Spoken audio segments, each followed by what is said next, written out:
stories. Every single one of us. From the highest of the high to the lowest of the low, we all have stories. Exploring the world for the greatest stories of all time. Hello and welcome. You're listening to the Aron O'Dowd Show. The Aron O'Dowd Show. Our soul is the screen upon which we project our dreams. What's your story?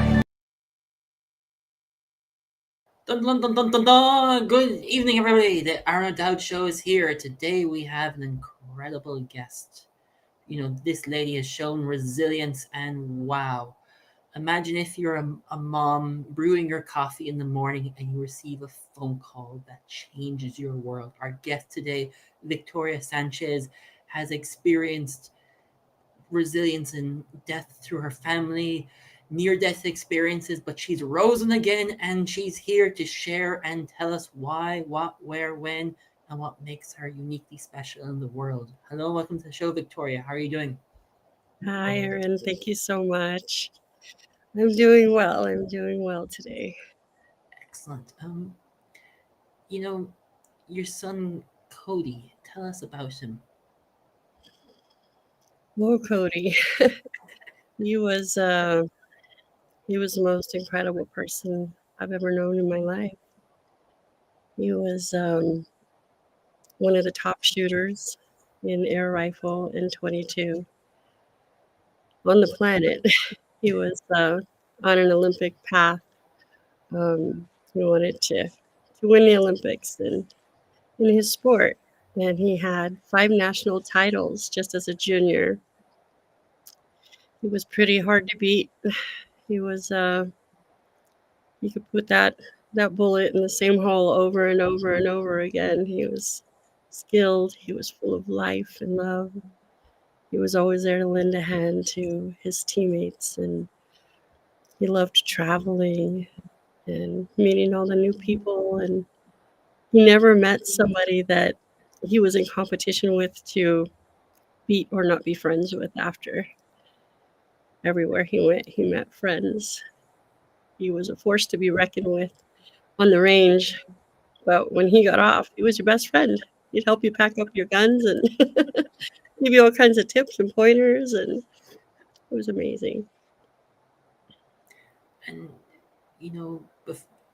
so you experienced a near death. Was he around at that time when you had your troubles through your own personal life? Yes, he was. In 2014, my father died, and that took a big toll on my life, and stress got to me, and through that stress, I developed what was called Mucormycosis. It's a flesh-eating bacteria. My body had been breaking down really bad after my dad passed, as he was my, I guess he was my guide in life, and he was always there for me. It was kind of when he died, I didn't have any more support, and I was his only daughter. His only there was stepchildren, but I was his only daughter, so it really had an impact on me. And then without having his support, my health went down. It started declining. I started with autoimmune diseases. My body was just breaking down continually, and ended up with the mucormycosis, which is a flesh-eating bacteria that started in the roof of my mouth and my sinuses.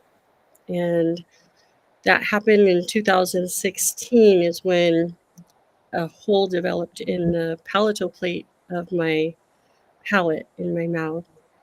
And I went to doctors, and Cody knew about this. He didn't understand it at the time. None of us really did. But we went to the doctors to try and find out what was going on and why I was developing this hole in the palate of my mouth. And over about 2 years, they finally decided that they could get me into the specialist here at UNM University of New Mexico Hospital, and they did a biopsy, and that is when they found out that I had the mucormycosis. And at that point, they started doing research on it. It was something that I guess very, very few people have, um, like in the 1 to 4% range. So, from my understanding, they were checking with other colleges and other doctors to try and figure out how to treat it and what could be done. In the meantime, it was eating away and spreading throughout my septum and in my palatal plate, and it was throwing my equilibrium off because your sounding board is your palatal plate. So when a hole develops in that, you start getting off balance. It starts messing with your senses. And then it was, eating away the septum here. So that was throwing my left and right brain off. So I was having trouble functioning, and my body continued to break down. And then in 2018, they called me after they did the one biopsy, and they told me that they couldn't wait for the surgery that we had scheduled. I guess it was a few months out, if I remember correctly, that I needed to get to the hospital immediately because the fungus was getting ready to break through the skull cap and get into my brain. And if it did get there, obviously it would have killed me. So I rushed to the hospital, and that was on 9/11 of 2018. And then they did a surgery where they scraped out that fungus and then put me on some really harsh medication. They thought I would probably have to have a kidney transplant after because this medication is so intense. And um, I had like a 15% chance of living. And then after they gave me like a 5% chance of getting through this, and I had two more surgeries. They removed the center in my nose, so I still don't have a center in my nose, and they removed the palatal plate. The idea was to drop the palatal plate down by cutting behind my front teeth on the top, dropping it down, and then cutting through the center, crossing it, and sewing it back together, and then attaching it back to my teeth. Well, when that happened, they got me out of the surgical room, took me back to my room, and it was like putting the wrong wires on a car battery. And my body, my mind, it surged, my brain, and it released all the stitches when they got me back to the room. So then the palatal plate completely retracted to the back of my throat. Now I'm left with a gaping hole, and there was no way to take me back into the surgical room. Um, Apparently, the doctor didn't have surgical rights to just get me right back in there. So they had suggested putting my roof back together through local anesthesia, and I knew that wasn't going to work. And the roof had, it was so messed up at that time. We just went ahead and let it stay balled up in the back of my throat with the hope that I would grow a new palatal plate. Um, it it's like having your vagus nerve cut in half because your vagus nerves run through your palatal plate. So I was sent home. The doctor that was working with me went into politics, and so I was put with other doctors. They didn't even know where to start. They had no idea what to do with me. I felt very lost, very lonely, and very confused. At this point, my mind is talking. I have no filter. People are not understanding me. My mind is seeing things, and I'm saying things that are not making sense to people around me because I'm talking in quantum physics and metaphysics and explaining everything that's going on, but I don't have a roof in my mouth to even really make the sound of the words come out properly. So it was very confusing for Cody, as I'm trying to tell him what's going on. Um, and people around me that they kind of thought I was crazy. I was like, I'm like, I see these things, I hear these things, I know what's going on, we can fix this. And they're like, yeah, sure. Sure we can. So I I ended up coming home. My body surged out from all the trauma. I was just completely dysregulated and having a really hard time. Obviously, my breath work wasn't right. I was a choking hazard. Food would come out my eyeball when I would eat. I couldn't I couldn't make sound right, and so I ended up dying a year later, and that was in 2019. I died in my home. I have a complete recollection of everything that had happened. I do a lot of interviews on that, and I wrote a couple books now about this experience, about going to the other side, and that'll be for another show. I'll tell about that, but Yes. 'cause that's pretty intense. But when I went over to the other side, I was blessed in a sense that they reprogrammed my brain.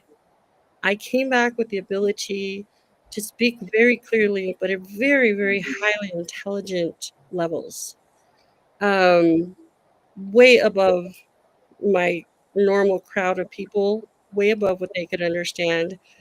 And I was in the process of having this spiritual enlightenment.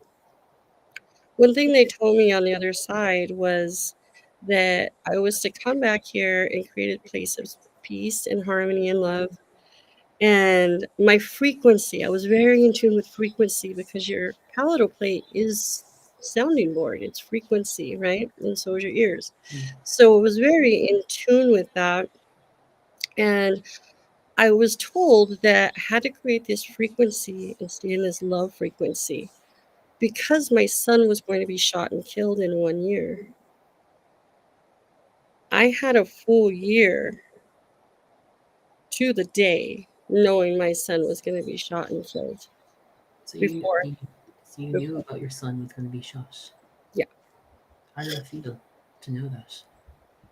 It was,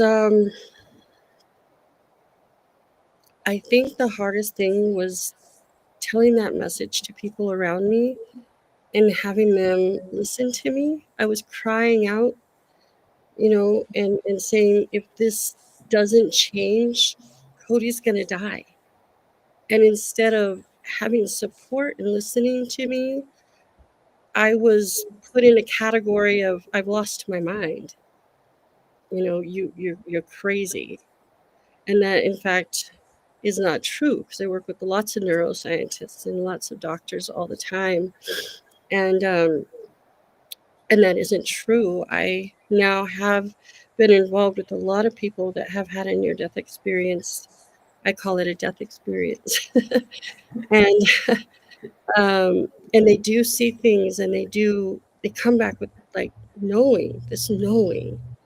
And I came back with this knowing, and in the whole year I didn't understand what was going to lead up to Cody's death. I just was told he's going to die. This is the way he's going to die, and you have to stop this from happening by because of this that's going on in your life. I'm like, whoa, wait, how do I connect all these dots? Like, how do I make sure that all this stuff gets put into place and all the people that are involved are going to work with me to make sure he doesn't end up shot and killed? And that was the hardest thing. It didn't matter how much I cried out. It didn't matter what I did. I didn't get to stop that. That And the day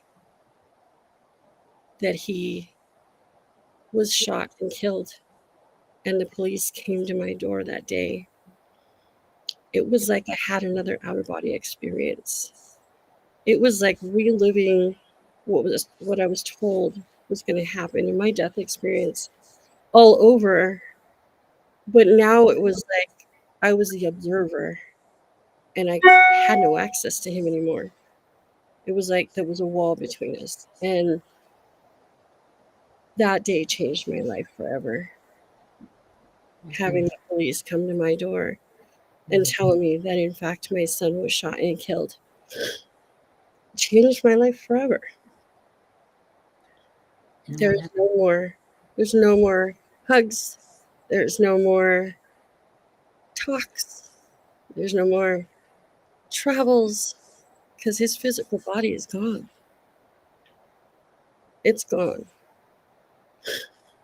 And that day devastated me. And I thought I was going to lay down and die too.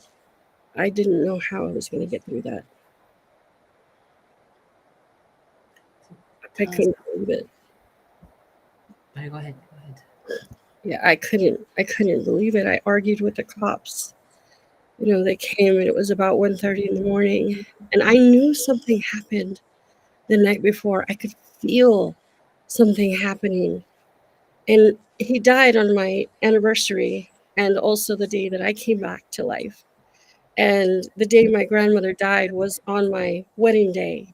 And everything happens for me around May 16th, on that May 16th. And that day they came to the door and told me he was shot and killed. And they told me, Austin Sanchez. I said, I'm sorry, but that's not my son. You have the wrong person. I couldn't comprehend that it was Cody Austin Sanchez.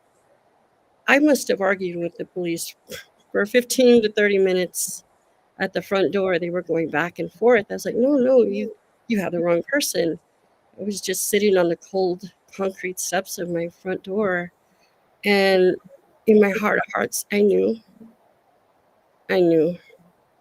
but I didn't want to accept it. I didn't want to know that I was never going to see my son again. I definitely did not want to accept that.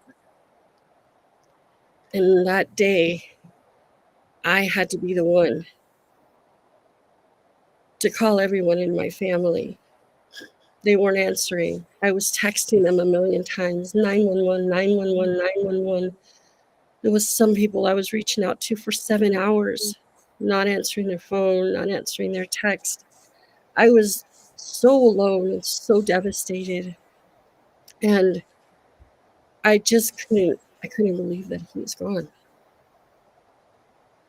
That connection, it was the connection you have with your child. And then I had to realize that they're not lying to me. They're not lying. And my neighbor came and she held me, and her brother had died as well when he was younger. So she did have experience with this.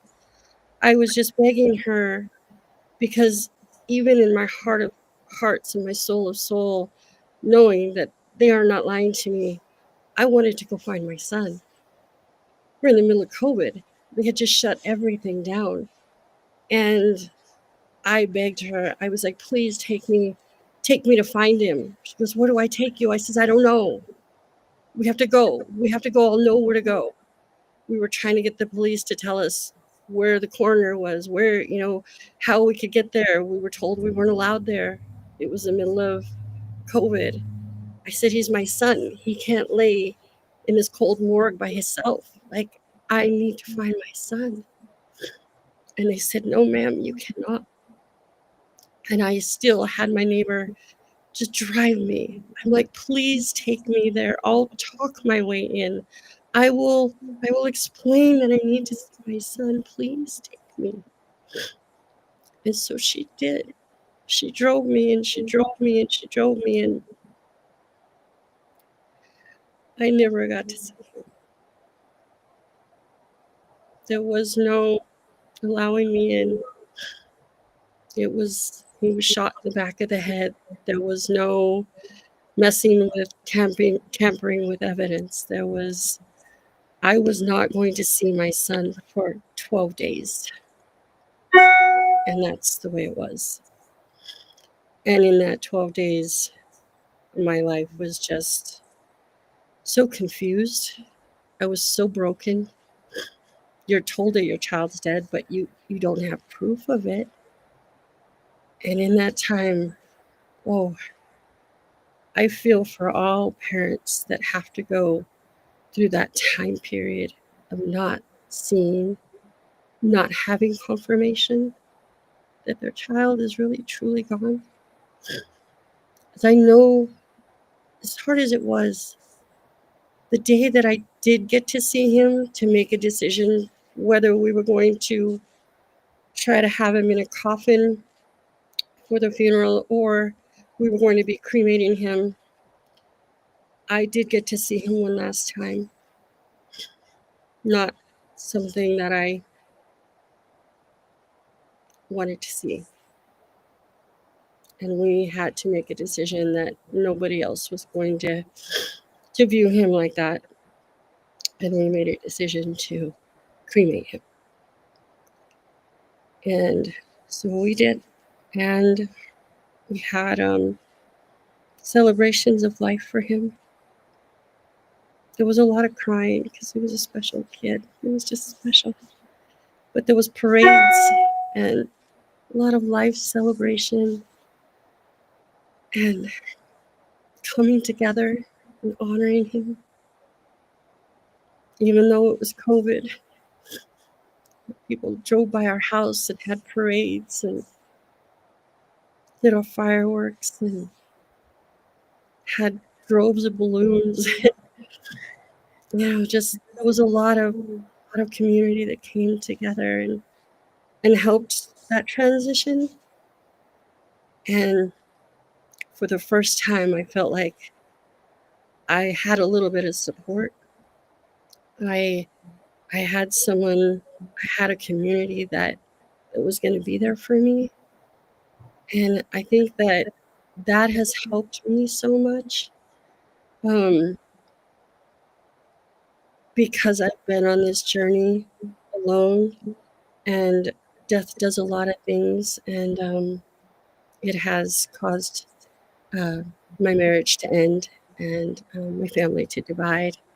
And I think that if I wouldn't have had my community and my new group of people online, all the doctors I work with, all the people that have helped put my brain and my heart back together, I may not be where I am today. I might not be in the place that I can carry forward his story in honor of him because I was so broken. But I've been very blessed with an amazing, amazing community that has amazing doctors that talk to me, spiritual advisors, healing the mind, body, and the spirit, getting all the education I've gotten, being an advocate for grief and trauma, having other people that have been an advocate for me. And I think that's where I am in my journey right now, is being that person to inspire other people when they go through this traumatic event. They have trauma in their life, grief that is just unbearable. I want to invite them into my world like I was invited into others, and they help me. I want them to see my journey, my memorial ride that I've created, where I do my memorial ride across America on my ATV and in my truck in honor of my son. The ability I've had to heal myself through these different tools and modalities, and all the people that have stepped up to help me through it. The ability that I've had and the community I've had that supported me in writing my book and letting me co-author other books with them and write papers and help people, give guidelines and inspiration and a community to people who are going through this, because that helped me. And I want to be here for others that are going through this. And I just want to say I'm so grateful for this journey, as hard as it's been. I'm so grateful that I have people like yourself who have had overcome huge trials and trauma in your own life and you're such an inspiration. And I'm so grateful to all the people that have been so inspiring to me. And I just want to be that for others now. You went on a trip, Victoria, for her ABV. I don't know if I'm pronouncing correctly, but you went off. And I also want to know, how did you come out of that trauma? Because that would wreck anybody. You came out and you've understood all these modalities and you're achieving life, but what was your journey to get from there to now? Prayer and meditation, learning breath work, sound frequencies, sound healing, keeping myself in a state where I am around the right people that have harmonious frequency, keeping my inner self harmonious through chanting, through mantras, through higher education, learning about neuroscience, quantum physics, metaphysics, how the body works, how you can reconnect your mind, your body, and your spirit. I went and trained at an ashram. I've had some of the top mentors in the planet. I just went to one of Tony Robbins' events again over the weekend, and um, the tools that I've learned, the tapping, the emotional frequency tapping, learning to come back into myself through meditation, um, prayer, neurolinguistic programming, or natural language process. I've gotten certifications and all of that. Um, Knowing that everything that comes out of my mouth, there's one mouth, but I hear it twice, just so does everybody else. So the words that come out of my mouth, learning to have the right words come out of my mouth of love, learning sound bowl healing, tuning forks, how to reprogram your mind, connecting the left and right brain. I've done a lot of Dr. Joe Dispenza, Dr. Bruce Lipton, worked a lot with their programs, balancing yourself out and being in the right environment with the right people has been a huge healing for me. Getting in touch with nature, learning the 5 senses and the 5 elements, going back into my Akashic records. I pulled my birth charts. I pulled where my stars align, where the stars align in my chart with what's in the environment and in the stars. I really tune myself to Mother Nature and hugging trees and feeling their frequencies because I don't have a palatal plate anymore, which is a filter of your mouth and the sounding board. Me and my doctor did work together and we created an artificial palatal plate, we call it, that goes in my mouth, and we have been able to grow scar tissue over that. So I don't have the gaping hole anymore, but it is just scar tissue. There's no senses there anymore. So because of that, not having those senses and not having a center in my nose, I have to keep left and right brain breathing. I do everything manually, where other people get to do it, the body does it automatically. So I become very heightened in my senses and I tune myself. And it's super important for me to stay grounded, to go outside barefoot, release, the ions in my body, hug a tree, get myself balanced, do my breath work, do my pranayama breathing, which is doing the left and right brain breathing so that I sync my left and right brain together. Doing my seed mantras, which resonate from the bottom up, and it helps to bring the oil in your spinal cord up to the top of your brain. This keeps your body in harmony. And so doing all these things, I do them manually, and most people take them for granted because their body naturally breathes for the left side of the brain and the right side of the brain at certain times. They have a filter so they don't have to work so much to bring their oils up in their spine into their brain. Although it is good for them because it can, people can get lazy as well.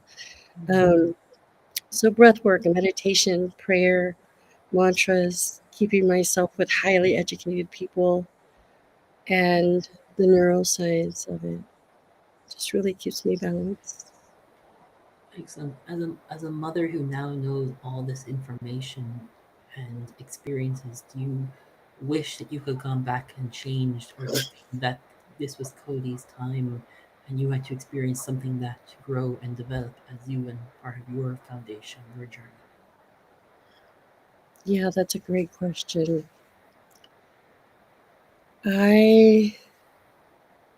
Looking back,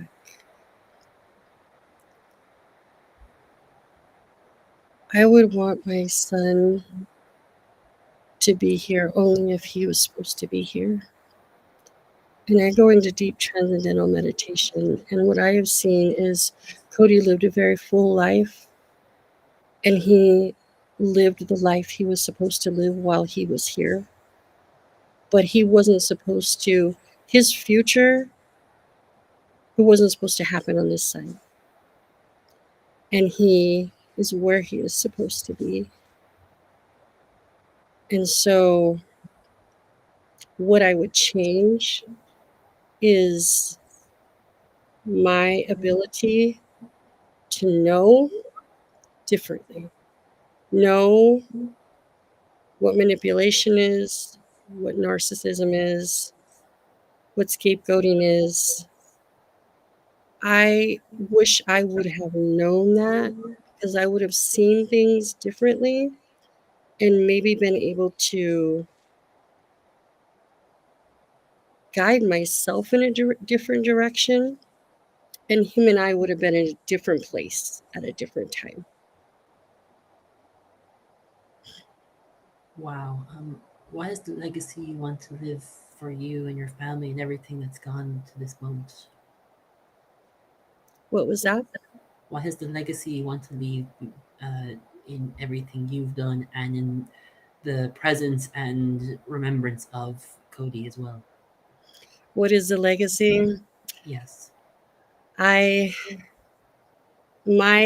journey is I ride my ATV and I do these videos, and I started doing them just because I didn't have anyone to talk to. I didn't have anybody to really understand me.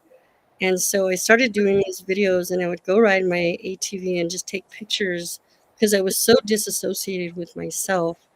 I would come home and I would watch the videos because I couldn't even remember going and riding my ATV. And I would watch my videos. Well, I didn't know at the time, but I was putting them out there live on Facebook, just live stuff.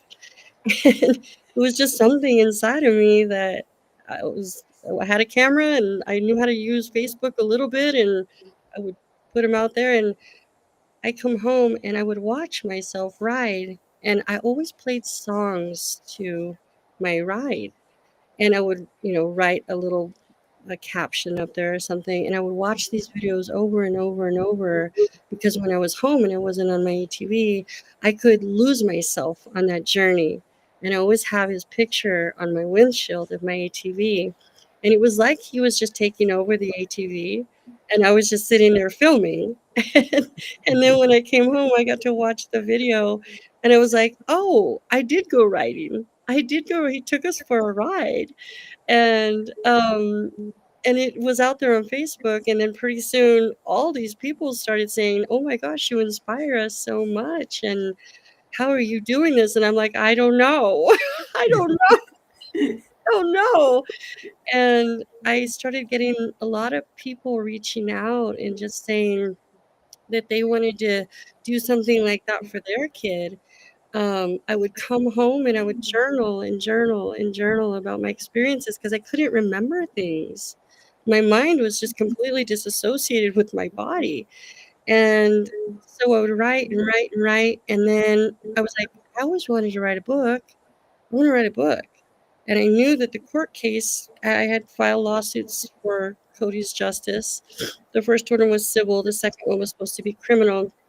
And I thought things weren't going the way I needed them to. And if the judge drops his gavel, I can still write my justice in a book. I can still tell the story in a book.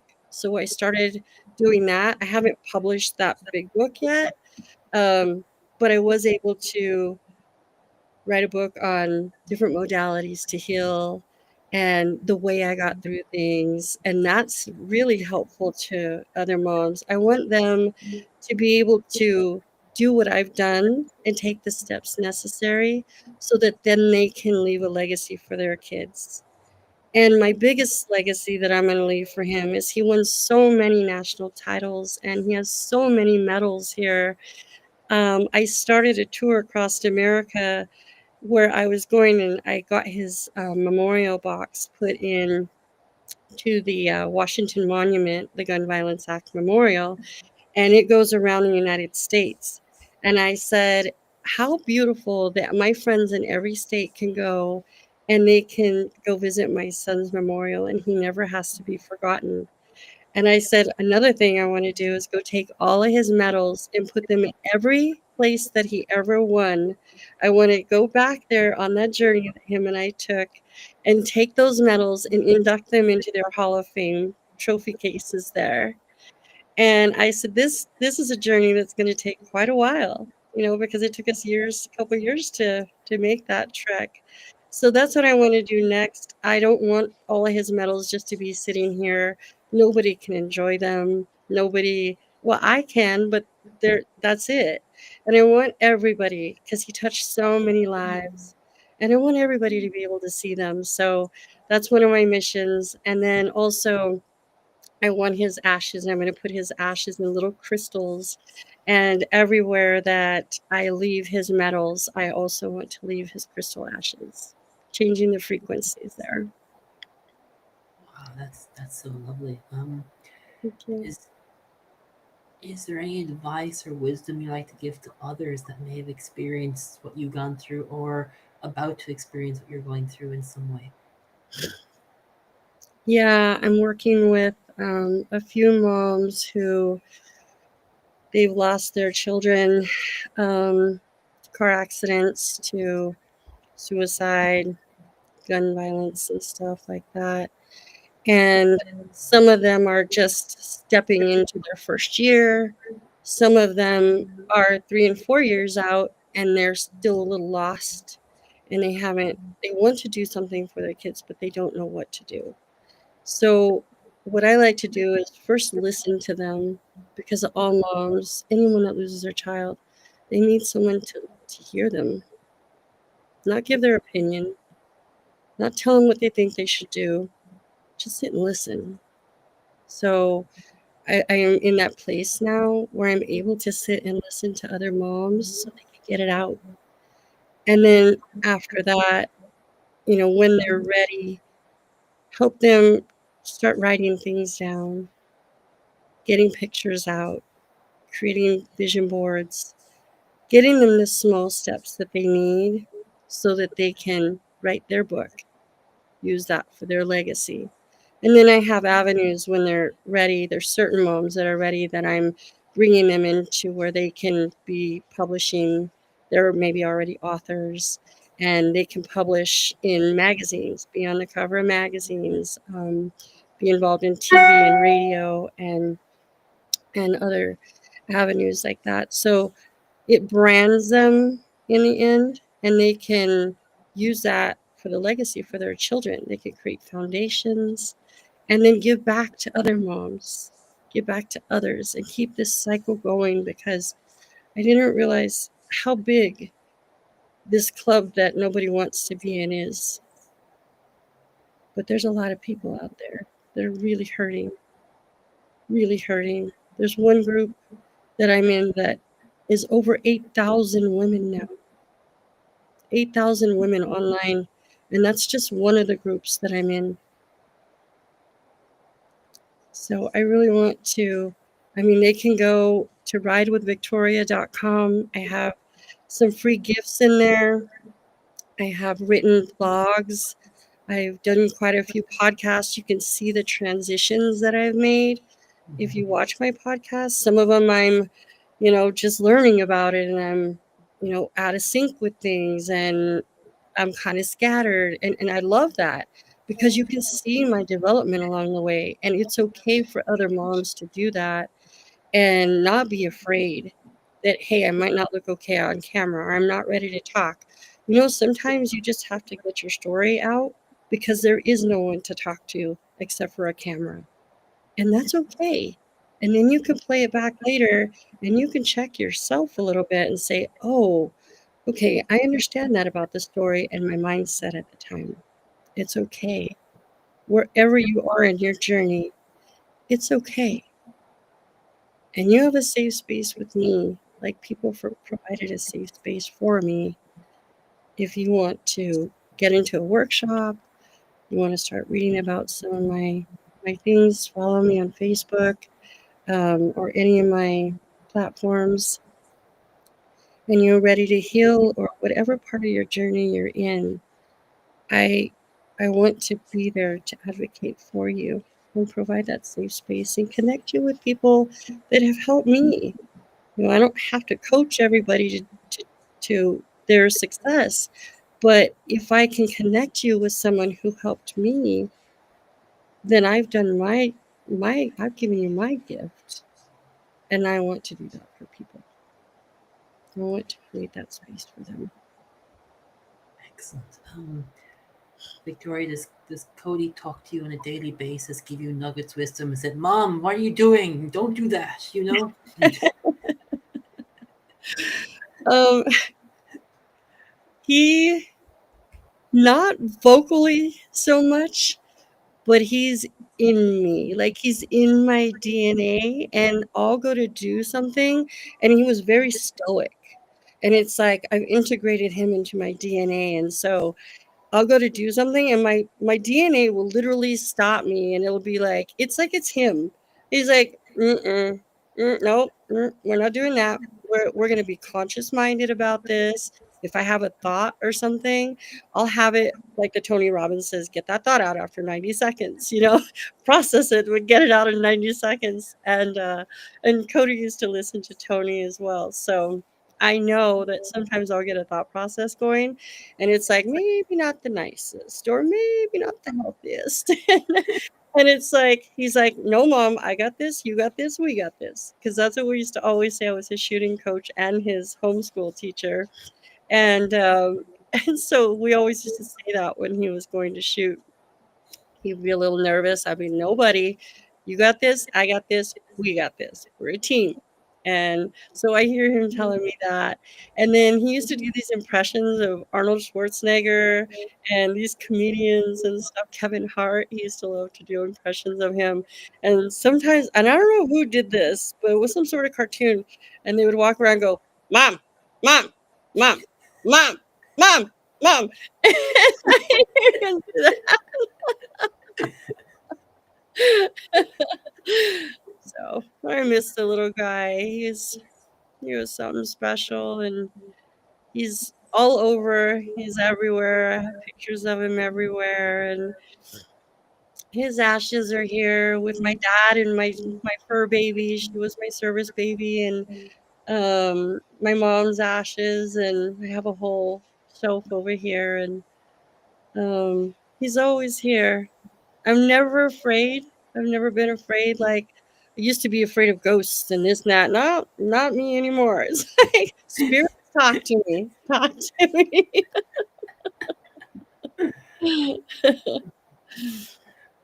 And Victoria, I want to say thank you so much for coming on. It's been a blast, and you know what? It shows how what you've done and what you're doing is something we need in the world. So thank you so much. Thank you so much. I appreciate this. There you go, everybody. It just shows you life gave a knuckle sandwich of near death, but yet she knew it all and it all happened, and she's making it something successful, and she's showing people just what can be done, where the impossible becomes possible, regardless of if they're here in spirit or they're here in person, but yet she has shown us that anything is possible. So Victoria Sanchez, check her out on her socials, and make sure to remember to tune in next week where we've got another incredible guest on the Aron O'Dowd Show. So thank you, farewell, and chat soon. Thank you for listening to the Aron O'Dowd Show, where the world's best stories are told. If you like, please post a review or subscribe to the show. To find out more, contact us at aronodowd.com. That's ARONODOWD.com. We're always ready to share another magnificent tale from the world's best storytellers. So stay tuned.